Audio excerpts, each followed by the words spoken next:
Why is it that you can memorize 1,000 words, maybe even way more than that, but you still stutter and totally freeze up the second you're in a real conversation?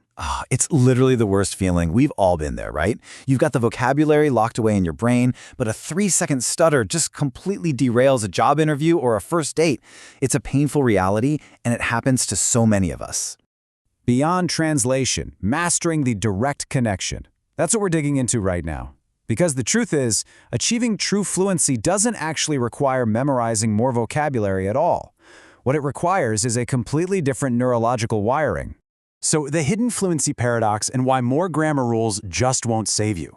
Think about those learners who memorize endless lists of words. They absolutely crush the written exams, but they still feel completely stuck when they actually try to speak out loud. Right, and it really makes you wonder what is fundamentally broken with our traditional learning methods. I mean, if studying more grammar and cramming vocabulary isn't actually helping us speak better, there has to be a much deeper issue at play here.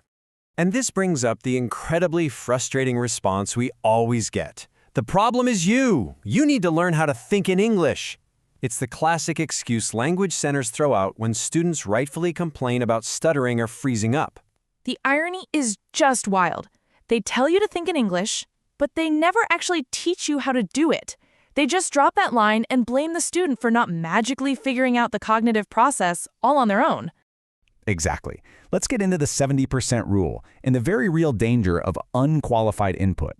This completely shifts our focus to the psychological and practical impact of where and exactly who we're getting our language input from. The hard science behind this is honestly staggering. In language teaching science, a massive 70% of your progress depends entirely on your teacher's actual competence and methodology. Hold on a second. 70%? So if your instructor cannot naturally think or converse in the language themselves, that massive chunk of your potential progress is basically doomed right out of the gate. The hidden impact of a bad instructor is just huge. It's massive. And the danger goes way beyond just slow progress. You risk absorbing faulty pronunciation and incorrect sentence structures that become nearly impossible to unlearn later down the road. Wow. So you're literally wiring bad habits directly into your brain. That translates to severe real-world consequences. Just imagine permanently sounding unnatural in high-stakes professional settings, all because of the person who taught you on day one. Precisely. But there's an even bigger obstacle. That brings us to the translation trap and the native language key. We really need to diagnose this hidden cognitive disease because it's all about how our brains were actively trained to use our native language as a sort of master key. The crucial point is the contrast between the beginner's trap and the ultimate fluency goal. As beginners, we're falsely taught to take an English word, let's say happy, and immediately link it to its native equivalent in our heads. But true fluency is entirely different. You need to link that English word directly to the feeling or the concept of happiness, completely bypassing the native language translation. Skipping that native translation is so absolutely crucial because of the cognitive chain reaction it causes. Think about it. Step 1, you hear English. Step 2, you search for the native word. Step 3, you mentally translate it. And Step 4, you finally speak. It is a completely exhausting process of mental gymnastics. Seriously, just thinking about those steps makes me tired. That cognitive lag feels exactly like a painfully slow, buffering internet connection right in the middle of your brain. No wonder we stutter. Our brains are working completely overtime just to get a single sentence out. Working totally overtime. So, let's put this to the test. Let's do the brain wiring test. It's a real-time cognitive experiment. We're going to break the fourth wall right now to prove exactly how your brain is currently wired. I want to ask you a question. When you see an apple or a passing car, do you translate it first? When you look at a round, red fruit, what actually happens in your head? That's fascinating, because when you put it like that, I don't translate it. I don't see the fruit, search for my native word, translate it, and then say apple. I just instantly know it's an apple. The connection is already there. Exactly. And here is why. For simple objects, we've successfully built a direct connection. But for complex thoughts or actions, we hit that translation lag. We use the master key when we really shouldn't. That is such a massive realization. We already possess the ability to do this directly. We've proven it with simple objects all day long.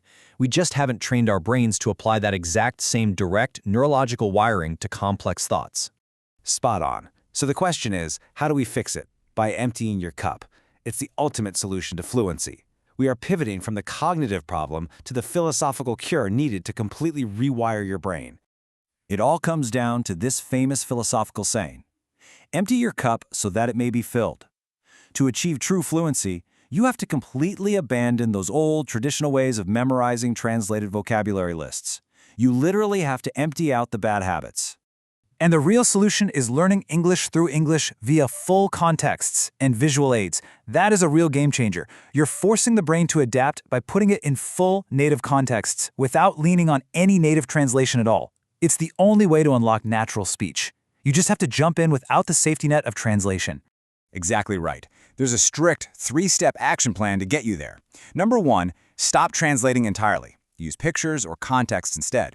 Number 2, choose quality input from natural qualified speakers. And number 3, immerse yourself fully where absolutely no translation is allowed. Those steps are so actionable for anyone listening. By skipping translation and just relying on definitions and natural speakers, everyday interactions are going to become instantly smoother. You cut out the buffering completely. That is exactly the goal. Which leaves us with one final, provocative question to challenge your daily habits.